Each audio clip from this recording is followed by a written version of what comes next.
All right, let's take a little trip, shall we? We're going to jump forward to the year 2030, a time when the very idea of privacy has been totally turned on its head. And no, I'm not just talking about passwords or cookie settings. This is way bigger. We're talking about a future where your personal data literally has a price tag, and your AI assistant knows when to, just shut up and keep a secret. So, what does that world actually feel like? Let's dive in. Sounds a little crazy, right? Maybe something out of a sci-fi movie. But here's the thing, it's a lot closer to reality than you might think. By 2030, the smart devices in our homes, they're going to know our secrets.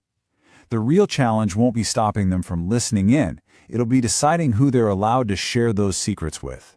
That, right there, is the new frontier of privacy. See, here's the big shift. Privacy is no longer going to be just some digital lock on your data or a legal document you scroll past without reading. By 2030, it's a full-blown commodity. It's something we can save, something we can sell, and yeah, unfortunately, something that can be stolen and used against us. It's being woven right into the very fabric of our technology. So our first stop on this journey is a total 180 in thinking.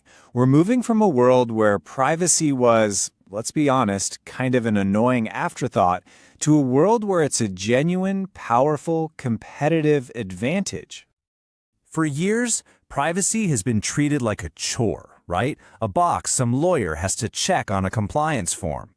Well, that's all changing, and it's changing fast. By 2030, we're not just going to buy a product for its cool features. We're going to choose it because of how well it protects our data. It's going from a corporate headache to a major selling point. And this shift, it's going to create a whole new battlefield for businesses. I mean, can you imagine tech giants bragging not about how much data they have, but how little they collect? We're going to see a huge boom in super secure apps for our health, our finances, and even new services that literally just sell you privacy. In this new market, if you ignore user privacy, well, it's pretty much brand suicide. Okay, let's keep moving. As our tech gets smarter, and I'm talking especially about AI, we're going to have to teach it a very human idea: boundaries. Because trust? Well, everything is going to hinge on that. Okay, just pause and really think about this for a second. The AI of 2030 won't just hear your words, it's going to be analyzing your tone of voice, your facial expressions, how you're feeling. Now, this opens up some incredible doors for truly personalized help, but it's also a massive risk if that deeply personal data isn't handled with extreme care. It's a huge double-edged sword. So, what's the solution? It's not just a manual off switch. It's about building technology that can actually understand context, that can read the room. The concept is called an off-switch zone. Your AI will be smart enough to know when you walk into your bedroom, or a therapist's office, or a really sensitive meeting, and it'll just automatically go dormant. Technology will finally learn to respect our social boundaries, not just our button clicks. And all of this naturally leads to our next big theme, a massive shift in power. The future of privacy isn't just about what companies are doing. It's about putting you back in the driver's seat of your own digital life. The key piece of tech here is called self-sovereign identity, or SSI. The easiest way to think about it is like this. You hold the keys to your own digital kingdom. Instead of some company or government vouching for who you are online, you control your own identity. You are the bouncer of your own data, and you decide exactly who gets in and what they get to see. And what does this actually mean for you day to day? Well, it's a total game changer. Imagine applying for a job without emailing a PDF of your entire life story, or opening a bank account without filling out endless, tedious forms. SSI makes proving who you are instant and private, getting rid of so many of the annoying and, frankly, insecure things we have to do today. Now, once you have that control, a totally new door opens up, an economic one. Instead of just giving your data away for free, you'll actually be able to license it, Imagine getting tiny payments every time a research company uses your anonymous health data, or a brand wants to analyze your music taste. You're no longer just the product. You get a piece of the pie. But let's be real. This future isn't just going to happen peacefully.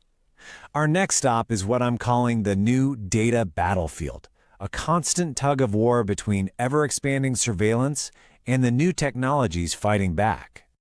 So, on one side of this fight, you've got data collection becoming, well, like the air we breathe. It's called ambient surveillance. It's just everywhere, often invisible. Smart cities tracking crowds, delivery drones mapping our backyards, wearables gathering public health data by default. It's a world where data is just passively collected all the time. But here's the cool part. For every action, there's an equal and opposite reaction, right?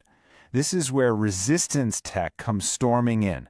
We're talking software that automatically blurs your face in photos, gadgets that create an audio shield around your private conversations, and even clothes and accessories designed to confuse surveillance AI. It is literally a high-tech arms race for your personal space. Which brings us to our final stop, and really the biggest takeaway of all. The future of privacy isn't about some new gadget or a particular law. It's much deeper than that. It's a cultural shift. It's a choice that we're all going to have to make, together. And this, right here, is the ultimate lesson for the coming decade. As we barrel towards 2030, we'll all realize that the most valuable currency in the digital world isn't data, it's trust. The brands and the platforms that are going to win will be the ones that are open, honest, and most importantly, show some restraint. Trust is the new bottom line. So that leaves us with one last, and I think most important question. A question for you to think about. As our technology gets more and more personal and our data becomes more and more valuable, what are you going to demand in return? In the world of 2030, what will your privacy be worth?